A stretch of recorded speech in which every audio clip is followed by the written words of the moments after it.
Rahim and Assalamu alaikum to all of you. I hope you all are doing great.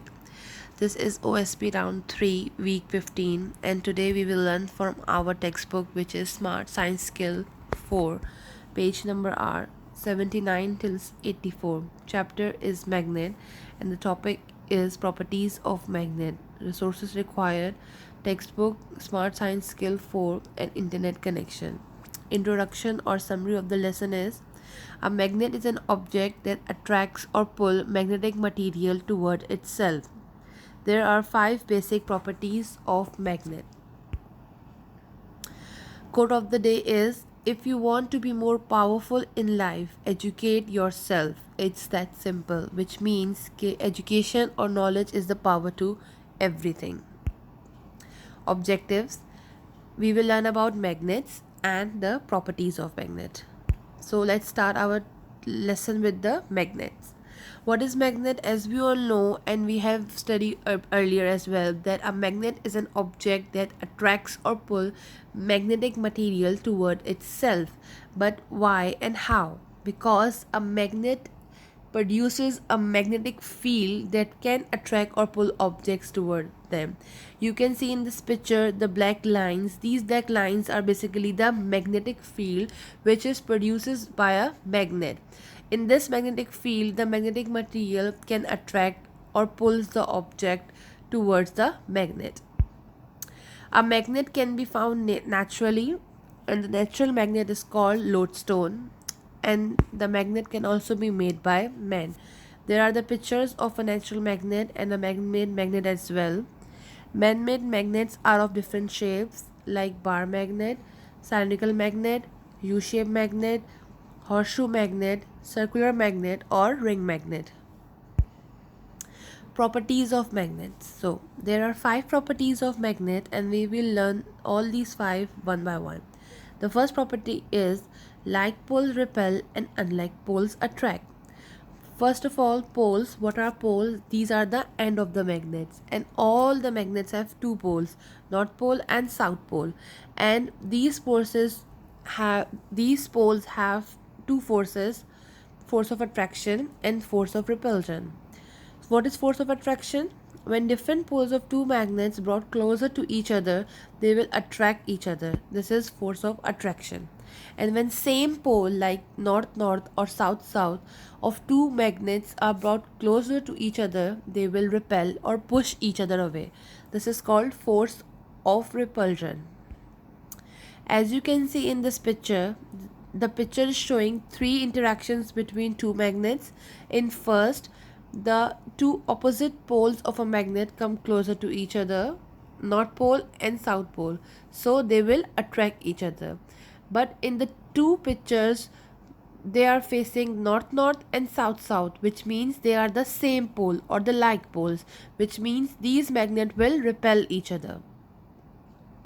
The next property is a magnet when suspended freely will always point in a north-south direction.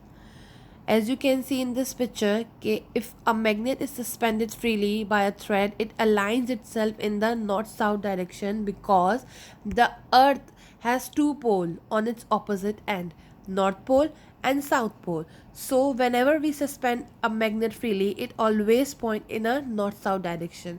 That's why magnets are used in the compass to help us find our way. The needle in a compass is a magnet.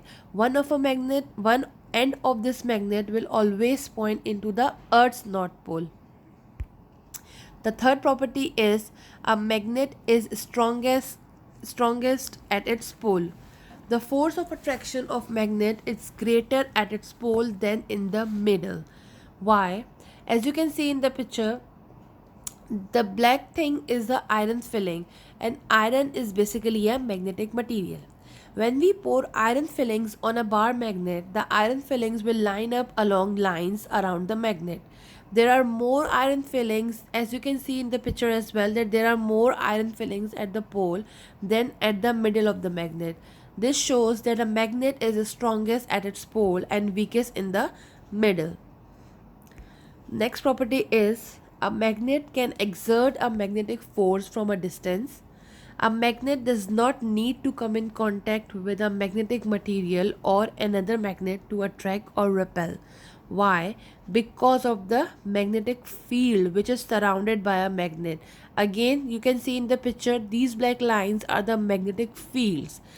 And in this magnetic field, the magnetic material or another magnet automatically attracted towards the magnet without coming in contact with the magnet. The next and the last property is magnetism can pass through non-magnetic material as well. A magnet cannot attract as we all know that a magnet cannot attract non-magnetic materials, but its magnetism, or we can say that because of the magnetic field, its magnetism can pass through them. As you can see in the picture as well, the iron toy car moves with the magnet, but in between the toy and the magnet there is a plastic track. But again, the car is moving. Why? Because the magnetism can pass through the non-magnetic material. That's why the car is moving. This indicates the last property, that magnetism can pass through non-magnetic materials as well. Vocabulary words which you have to learn: the meaning, pole, magnetic material, magnetism, repel and attract. You have to find the meaning of these words and learn. Recap: magnet can be found naturally, or it can be made by men. There are 5 basic properties of magnet. Number 1, like poles repel and unlike poles attract. Number 2, a magnet when suspended freely will always point in a north-south direction. Number 3, a magnet is strongest at its pole. Number 4, a magnet can exert a magnetic force from a distance. And number 5, magnetism can pass through non-magnetic materials. These are the 5 basic properties of a magnet. Now what is your task? You have to read the text on page number 79 till 84 thoroughly and learn the meanings of the given vocab words. Thank you and Allah Hafiz.